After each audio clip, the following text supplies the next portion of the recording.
Hello and welcome to the FeelsCast. I'm Adam. And I'm not Adam.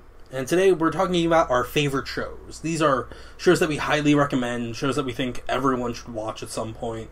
The shows that we admit to actually liking. Not the shows that we're watching alone and we're crying about. And we're desperately ashamed to see. Yeah. We will not admit any of these shows on this podcast. Or ever. Not in this podcast. Not in this particular episode, at least. Ever. You say that, but... Alright, so... I guess I'll start. One of the big shows that I really like, that I'm sure people have heard of, and if you know me, I've talked about it in the past. It's called Girls und Panzer. You gotta say it with a bit of a German accent. Und Panzer. Too much gusto. Too much Gestundt. Shut up. Yes. So, the show is about a girl who moves to a new school because this school doesn't have tank fighting. In the world, it's like world peace or something, but they still have all the tanks and artillery, so to use them up, because they just have them, they have a tank combat thing, where it's like two teams with their respective tank armies face each other in combat, but it's all like safe. It's like low yield weapons and all that. I'm thinking it's like jousting, but with tanks. No, it's more like survival games, but with tanks. Okay. Yeah. And it's a sport for only women, so it's supposed to promote femininity and, like, I want to say classiness, but I don't think they use that word in it. But it is a sport for women. It's a women's sport with tank fighting, which I think is cool. Sweet. And our hero moves to a school that doesn't have it at all because she has a dark past with tank fighting, which we learn is actually not that dark because this is a show about cute moe girls being nice to each other. And she moves to the school because it doesn't have tank fighting. But, of course, the school opens up a tank fighting club, and she's kind of forced to join because she's the only person at their school who knows about any of this shit. So, like, previously nobody really knows about tank fighting. No one, it's literally no one except for her has been inside a tank and driven it.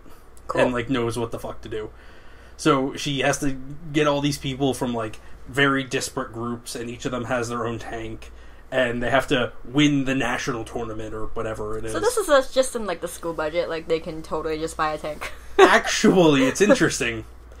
They can't. I think they're able to buy, one tank at some point, but the school used to have a tank club that closed down, years ago. But I'm just saying, in, other schools that they have, when they have... It's just... They're just able to buy tanks. Okay. They show schools with armadas of tanks, they just have, 100 or so.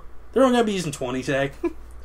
Awesome. Yeah. And each opponent they face is a different country. So they face England, but it's just, an exhibition match. They face America, and America cheats a little bit. Of course. Well, it's interesting. The head of the American team doesn't like cheating, so she beats, she's like, you cheated in this match, girl who cheated. I'm gonna kick your ass later. Because she's all like, I want to win, decently. There's an Italian team that only shows up in the movie, and it's hilarious, because in the show, they use the episode they were going to use for the Fight the Italian team to, have the girls have just some, slower moments with each other, just hanging out and talking, and then they cut and they're talking oh man, this match is going to be our hardest one yet. Harsh cut to, we beat the Italian team. So they actually show that fight in the movie, which I like. Nice. And they have to beat they fight Russia.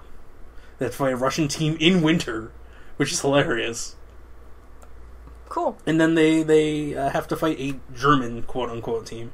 And it all comes full circle. It's a really silly good show because it's just over the top tank fighting. They have drifting tanks. Tokyo Drift tank version. It's so insane. It's fun. It's a silly fun show that surprisingly doesn't have a lot of fan service because it's an all-female cast. I came into it expecting a little bit, and I only got a little bit. Very good. There's this bit where they have to do their town's dance, which is their town mascot is a cuttlefish or something, or the angler. I think it's the anglerfish.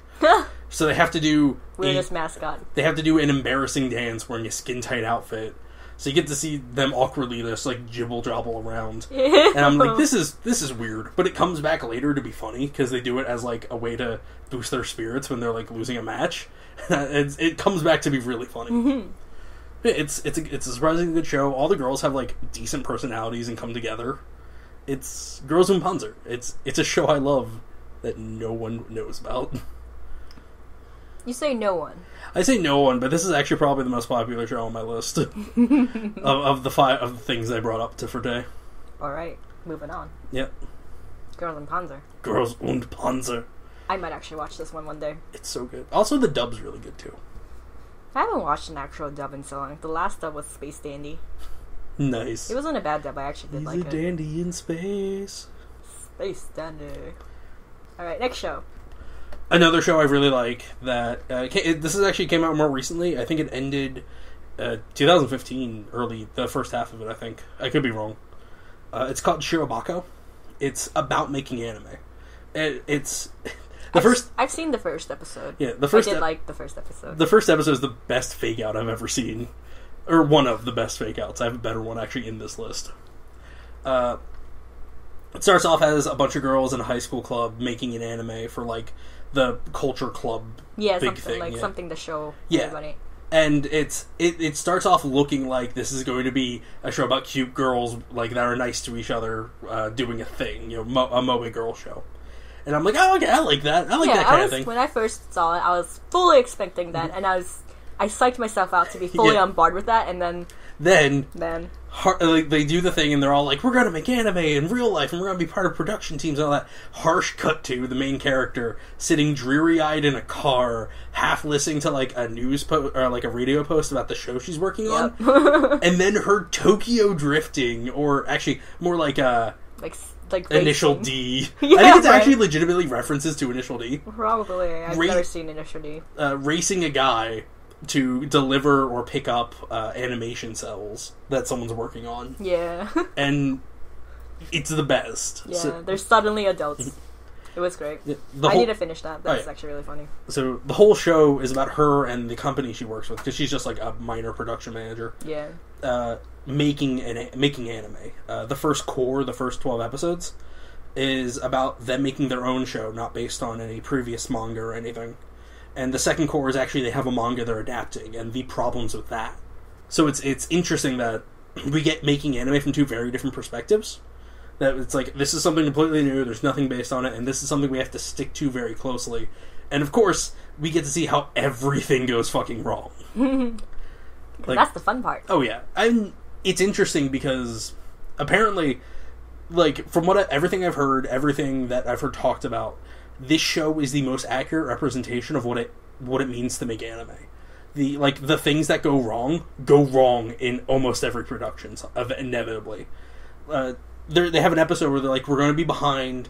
What do we do? Well, we can always do the clip show. And that it really struck with me. Oh, that's why shows have clip shows. It's not, let's just have a clip show. It's, things went shitty. Yeah, if you watch this, I feel like things will start making sense with certain shows, which is why I really do want to watch this, because I don't, It's an accurate representation of what it is to make an anime. With the clip show thing, I was watching another show, Rage of Bahamut, that had a clip show episode.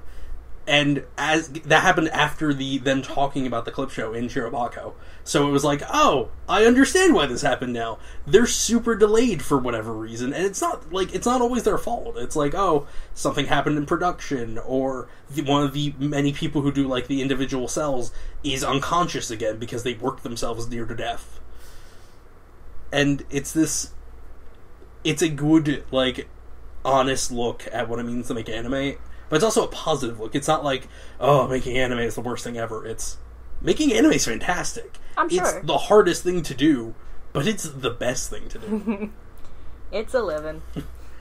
And they cover every layer of when you're making an anime. It's like, it starts with the very low, like, people who just pass stuff around, to the artists, to the CG animators, to the voice actresses. It's literally every layer of making anime. To the people who do the research for the writing. Like, that's stuff people don't think about. Yeah, I mean, yeah. also has one of the most ridiculous last episodes that everyone admits, nah, that didn't really happen. That was just a dramatization.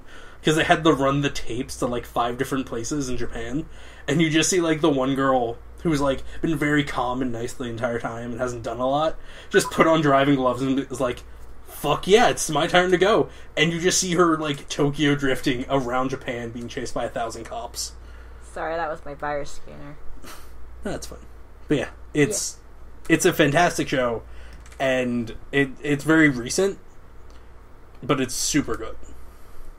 Well, Adam watches very recent anime. My favorites are all, like, 2008 and past that. Like, yeah. earlier. You watch the old shit. It's not that I watch them, it's just my favorites are, like, the old one. Like, Yu Yu Hakusho. I know I've mentioned this, like, 100 times. Every podcast we've had. Every available moment of your life. Just, I like Yu Yu Hakusho. We should do it. You know what anime I like? Yu Yu Hakusho. You know what we should do after this? Yu Yu Hakusho. Yeah, we should marathon the shit out of that. But yeah, that's always been my favorite because I feel like it did have, like, fillers. Like, there's some slow moments, but I feel like it went at a really decent pace, and it ended when it had to, and it followed the manga pretty damn closely. Yeah, from what I've heard, I don't think there's any bit in the anime that is too divergent from the manga. There isn't, except for the part in the end where... Oh yeah, the ending bit is a whole different story, but... It's not that it's different, it's just the manga had one more arc in it than the anime. It was a chapter. Yeah, it was like it was like an epilogue, but that they didn't do. But they could have done because it was literally just like an episode long. They could have extended like the 112 episodes they had to 113. I mean, they were already at a really weird number anyway.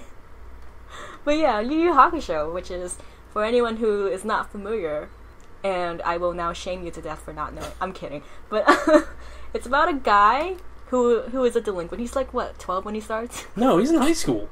He's like 12. They're all in high school. He's like 12. He's 16, probably. He was 16, yeah. But, he's a delinquent, and, like, he's, like, never gonna... Everyone's like, you're never gonna amount to anything. You're always gonna be, like, a bad kid.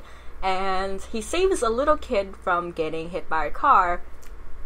Ends up that he would have survived anyway. That's my favorite gag. That's my favorite gag in possibly all of anime. Just the death spirit comes down to meet the main character. It's like, oh yeah, if you didn't push that kid out of the way, he would have had exactly 2 less scratches on his body. You did more damage tackling him than the car was ever going to ever do to him. Right.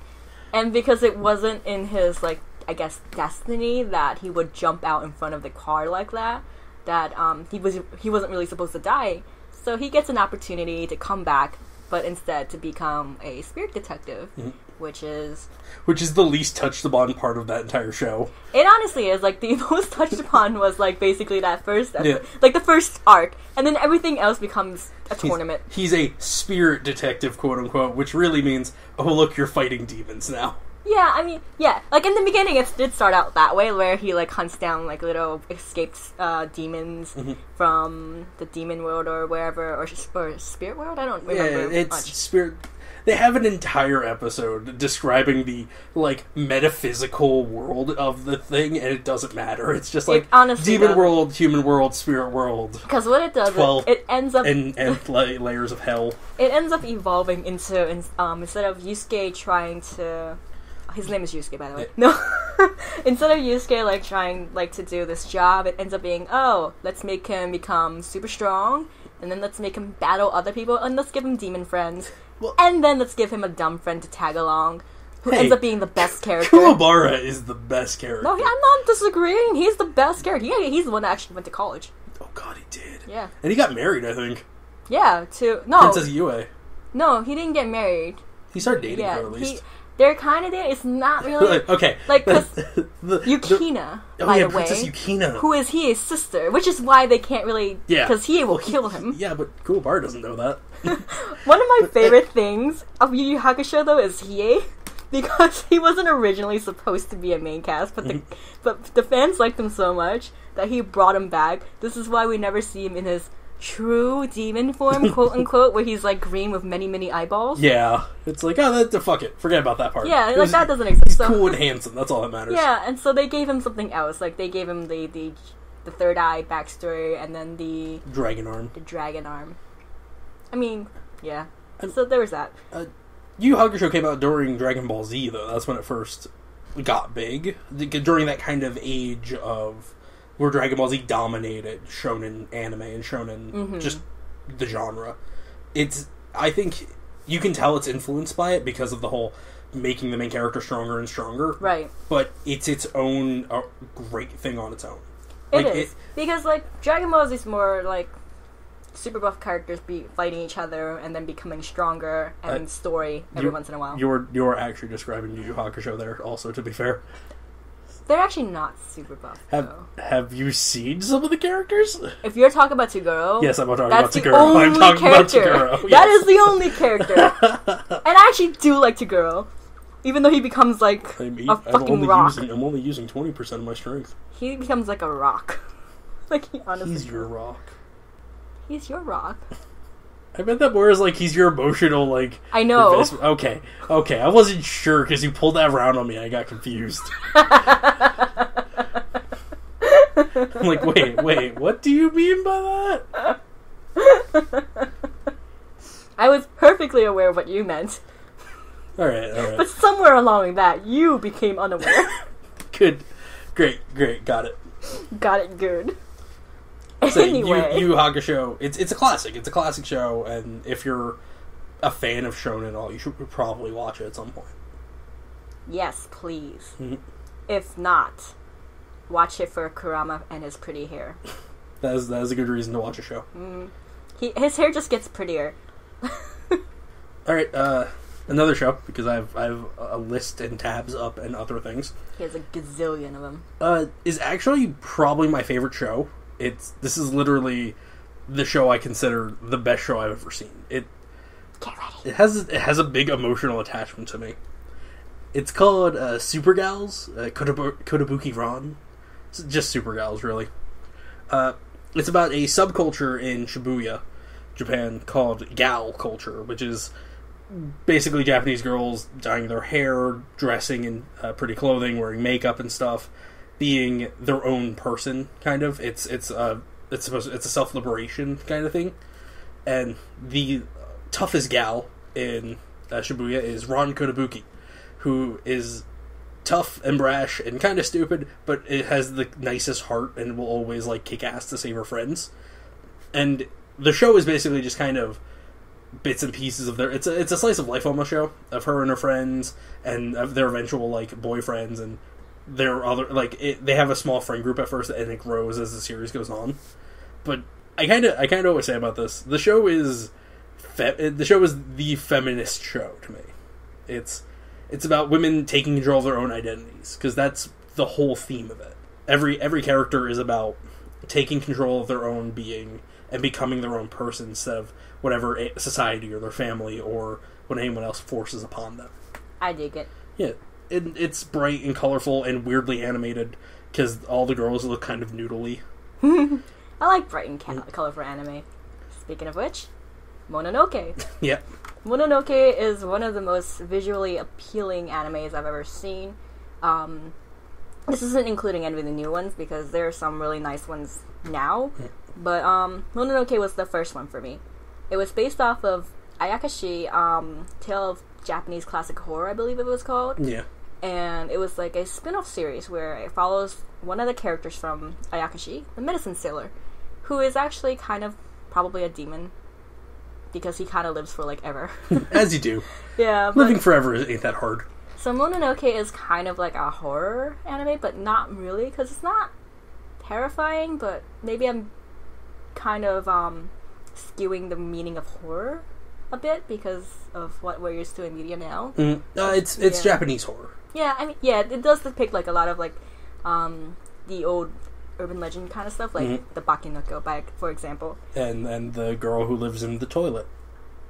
There's the old Japanese. Oh yeah, you're right. Yeah, the toilet but ghost. For some reason, I don't think she's in the show. She's not. I'm just making a dumb joke. No, you know what? For some reason, when you said that, I thought of Moaning Murtle. Oh my god, Moaning Murtle is a traditional Japanese ghost. Holy shit. Oh my god, we've cracked the code. We've cracked the code. But yeah, Mononoke is It has, like, I think 3 or 4 arcs of horror, of, like, at least of a story, and they're each, like, about 4 episodes long, and you can just watch the 4 and then forget about the rest of the show, because it's not really, like, what's the word I'm looking for? Plot heavy. Yeah, it's not... It's more episodic in nature, but it's arc episodic. Yeah, basically. And it tells, like some popular urban legends, I suppose, like some Zashiki Warashi kind of feel, and then, like, there was one where, they're in a brothel house, I believe. And... Always a fun time, let me tell you. And the children's spirits, which was the Zashiki Warashi, because they have to pretty much, like... kill the children when the prostitutes get pregnant. Yeah. Because condoms... I don't know enough about Japanese sexual history to actually say whether or not they had a condom or a sexual thing. Me neither. I honestly have not done any of the research. For the purposes of a joke, because the condoms weren't invented yet. Well, it is probably... It was really close to the feudal era, so I don't know if it was or wasn't. But it doesn't really show, like, graphic depictions of how the women killed the unborn child. But, like, the animation of it was really, really pretty. So it was like, oh, it's very pretty. Oh, that's really... Oh my god, where they're killing children. Like, when you realize, it's like, the children are dying. The undead children. Indeed. Anyway, Mononoke is very pretty, and you should just watch it because it's pretty. Kind of the theme of very pretty shows that take place in the feudal era. Katana Gatari is a strange little show. It's a 12-episode series. Each episode's an hour long. It's about a girl who's searching for these 12 mysterious blades that were created by this, like, ironsmith who has made... I like that you went like that. I made the ironsmith in motion. Who, each blade has it's not really a special ability, but something incredible about them. Wait, did you mean blacksmith? Yes. Yeah, okay. I know the words. She starts off by finding a guy who has lived on an island his whole life with his sister and his father, who is currently dead, who is the master of a style of fighting that is a bladeless fighting. So it's basically a person, he's trained to fight people with swords. So together, they go around and they collect these 12 insane blades. And there's one blade that's, like, incredibly heavy, and there's this one blade that's actually an armor, and there's this one blade that's actually 2 guns. And there's this one blade that's actually a puppet that is alive. Cool. It's implied that the guy who made them could see the future. Weird. So he was inventing things that didn't exist yet, like handguns that had clips, like an actual guy, like an actual like Glock or something, in a real life robot, a sheath that doesn't have a blade to it, but is considered part of the blades because it has like some spiritual thing connected to it. And it's a visually beautiful show that really knows how to tell a story, because they keep, like... I don't mean this as, like, a positive, because a lot of people say, oh, twist, like, it has a lot of twists to it. But the twists are well thought out. It's not just like, haha, you weren't expecting this twist. It's not a twist just to... It's not twist for twist's sake, but it has a lot of twists. And it also has the single best fake-out I've ever seen in anime.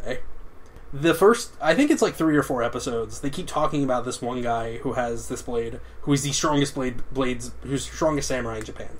And every so often they cut to him just doing something insane, like saving a woman who's being attacked, or cutting a mountain in half, I think he did at some point. And it's just, he has the fastest blade in all of Japan. The blade is supposed to be like super delicate, but when used by his style, it's able to like really shine. Because when used super fast, it doesn't matter how delicate it is, it's already like cutting through the thing.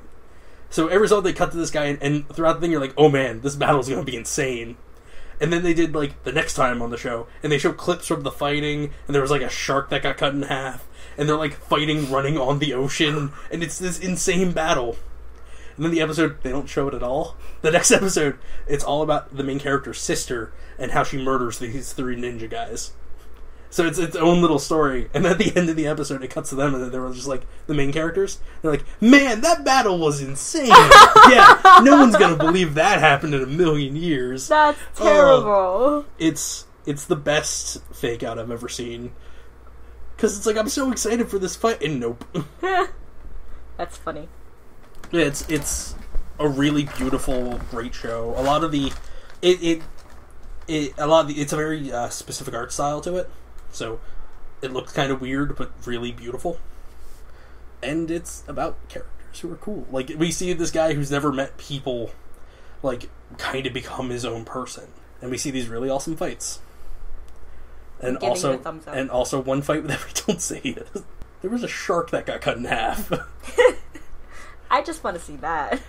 But my last anime that I really like on the list is called Shonen Onmyoji.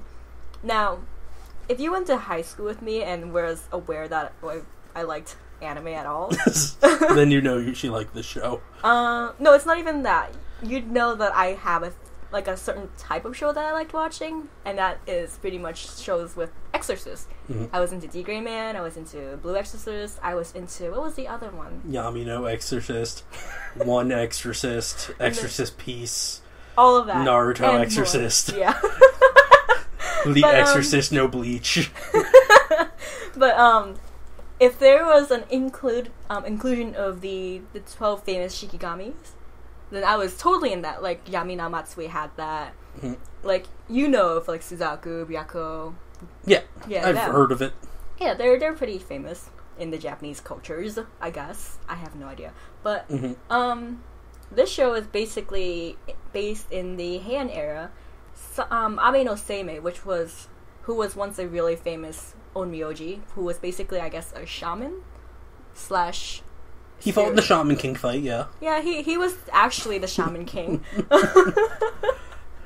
But, so this story is not about him, because he's old in the series. It's about his grandson, who is said to have a pretty... decent spirit fighting ability.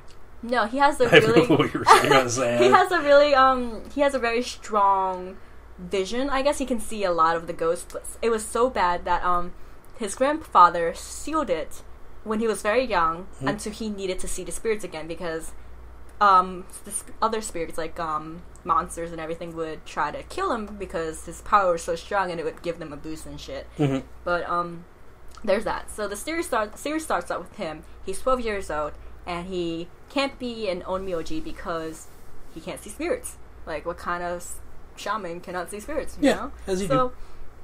He finds his little companion, who shows up in a cute little foxish shape, and he thinks he's a Mononoke at first. Turns out it's just like a genetic experiment from the crazy doctor down the street. Yeah, how'd you know? No, turns out he's also one of the 12 Shikigami, and it's Toda, who is, in the legends, he's the black snake who wields the power of the hellfire. And he's also regarded as, like, one of the most terrifying ones. I think not even in the show, because I remember in Yami no Matsui, Toda was, like, crazy strong or something, because, you wield hellfire. Those fires burn forever. I mean, yeah, I've seen Naruto.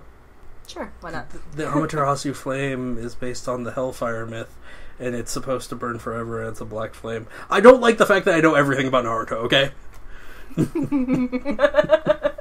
But yeah, so I'm sorry about that. So the reason why Toda's really attached to the grandson is because when he was a baby, while everybody else feared him, he smiles at him. He was like, "Aww," and he's like, "Oh, I will protect you forever now." That's adorable. It is. It's one of the most touching animes I've ever seen. Unfortunately, it ends kind of really early, because this is based off of a light novel, by the way. The light novel is still going on. It's like 37 volumes. Jesus, you're almost.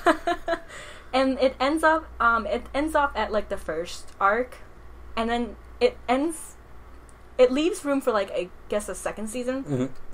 But this anime ended at 2008.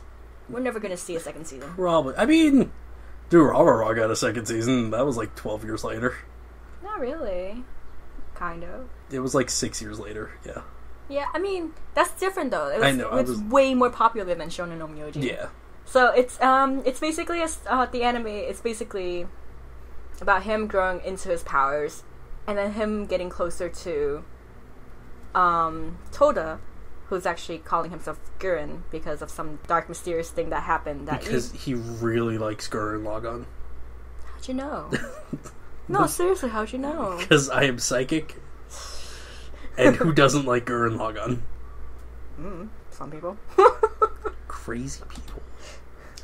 It ends up the anime ends where he goes crazy because of something, and then he accidentally almost kills the main character. So the main character steals away of the memory of him forever. So it ends up with Gurren not remembering the grandson, and it's so sad. Every time I rewatch this, I always cry. That's a sign of a good show, in my opinion. There's crying at a show is like, this is a decent show. That's not true. I could just be overly emotional. No, I stand by my statement. Yeah. I mean, yeah. Yeah. Like, every time Sai goes away, I'm just like, oh, Sai. I will always say, episode 70 of Hikaru no Go always makes me cry. There will be no anything else. It's just going to make me cry. Episode 70 of Hikaru no Go is an honorable mention. It is the best episode of Hikaru no Go. Hands down. No, it's the one where Hikaru is like realizing that his Sai is in his Go. Yeah. And he's asking, can I really play Go? And he starts crying too, and he's like, I can't. I can't. That's funny. I like that. It's literally the only episode that will make me cry in Hikaru no Go. It's your automatic cry button. I just like have it on my phone to show it to you, and you're just like, oh. No, I need the full episode though. Yeah. You can't just have that clip. Just then random clip from episode you break down. I'm just like, what? Why are you showing me this? It does nothing for me. Anyway, that ends my list. I have one more I could probably talk about. Go ahead. It's called Suritama. It's about fishing to save the world. Ooh. It's about a kid who transfers to a lot of Japanese schools because he lives with his grandmother and she travels. So he keeps having to go to different schools, and he has heavy social anxiety, but they don't really say that because Japan. It's shown in a really interesting way. Whenever he gets nervous and he starts like mentally building up with himself, his face turns red and it's like he looks like he's really pissed. So they say he looks like an oni or a demon or something. Aww. And a lot of people just laugh at it. And visual, like for him in his brain, he feels like he's drowning in like a block of water. And then but through one time, he's pulled out of that water by a strange kid who randomly starts living with him, who calls himself an alien. And whenever he squirts the main character with his water gun, the main character blanks out and wakes up doing something really weird or random. Turns out the kid who says he's an alien is actually an alien, and is looking for someone to help him fish this thing in the ocean that him and his sister need to get, who is another alien, it turns out. So the show is about the main character, the alien kid, this guy who's really good at fishing, like, he does fishing competitions, and this guy who works for a secret organization who tracks aliens with a pet duck, becoming fishing buddies and saving the world with fishing. I like it. And there's also an amazing dance. It's called I forget what the dance is called, but it's like you should learn that dance. It's like a temple dance or something. You should do it. I kind of would love to learn it. I've tried it. It's like I can't do it good, but they do it every opening, and it's the best. Well, do it every day, and then you will become good at it, and then you will be the fishing anime dance king. God. But yeah, like the first episode literally ends with the words, "I didn't know by the end of summer I'd be saving the world with fishing." And I was like sold. That show. Line. But it's a really good show because I like shows about growing up and realizing stuff. Right. Like those are really good ones. It shows where the main character is maturing, and this is one of those shows where the main character really comes into his own and matures. He learns to become comfortable with himself. And I like shows that do it well, because there are a lot of shows that do that, but not a lot that do it very well. I think Suritama does it really well. And it's also really funny, and there's a pet duck, and I think the duck's name is Elizabeth. I could be wrong about that. How ironic would it be if it was a space duck? Because the duck's part of the organization to catch aliens, and it's just like, you've been an alien this whole time? Why have you betrayed me, duck? Yeah, Suritama. It's the best. It's just a really fun show. Alright. Well, we're already over, so since we're over, let's do some honorable mentions. We're not going to talk about it, we'll just list the names. Quick recommendations. Yep. Trigun and, Cowboy Bebop are classic shows that everyone should watch at some point. Cowboy Bebop. And I think Samurai Champloo was actually really good. Oh yeah, that's fantastic. Yeah, that one's really good. Princess. No one needs... Okay, the only thing of Princess everyone needs to see is the live-action Princess, which is the cheapest thing I've ever seen done. I actually honestly did like Princess. But, more so the manga. Yeah, that's fair. It had more depth. Anyway, I had another one, but I can't remember it right now. Baccano is an amazing show, but be sure to watch the dub, because it's the best dub ever produced in the world. Oh yeah, accents galore. I mean, the show takes place in America, so it works. Also, any show with Freddie Mercury in it is automatically amazing. Cool. I have two. Okay. Sakigaki Cromartie High School is the funniest gag anime I've ever seen. And Beck Mongolian Chop Squad is one of the most heartfelt shows about growing up in music. And both of them have Freddie Mercury in them. I have another old one, Cooking Master Boy. Is Freddie Mercury in it? No, but it's... For sure. Fuck you. Fuck you hard. With a sandpapery cock. Fair.